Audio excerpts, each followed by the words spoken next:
Hi everyone, here's a super easy coping with corona video.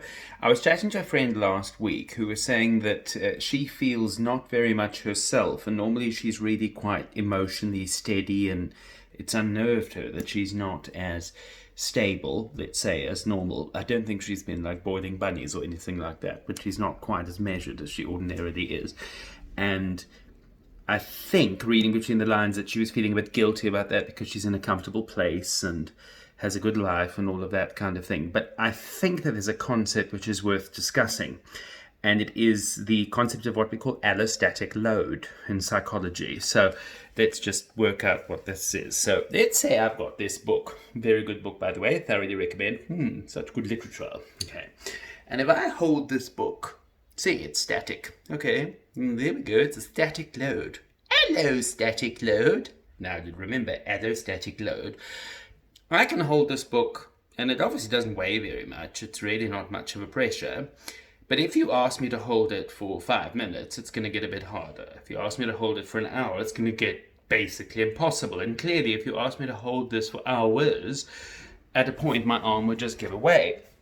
Allostatic load refers to those kind of pressures which eventually accumulate and become overly pressurizing because they just don't let up and they don't give up so much. And oftentimes, oh, hang on, I've already got, yeah, there's always a video bomber. Yes, you got a video bomb. Oh, but now you're walking away. Anyway, sorry, back to the concept of allostatic load.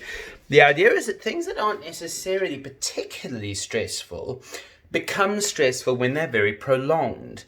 And I think that it's worthwhile everyone remembering that during the crisis that we're currently in, because it's an abnormal length of stress.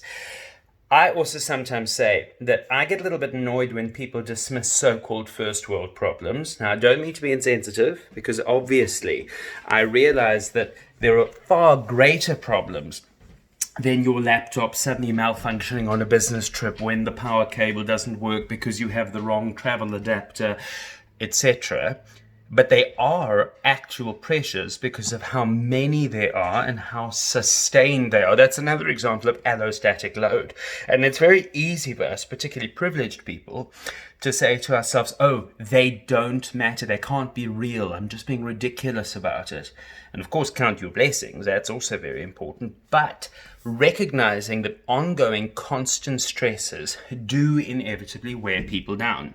And that's an entirely normal experience to go through. And that links to a very simple lesson.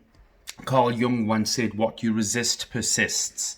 Don't fake that you're not going through the stress. Just observe it, see it, and say, okay, at the moment I am stressed.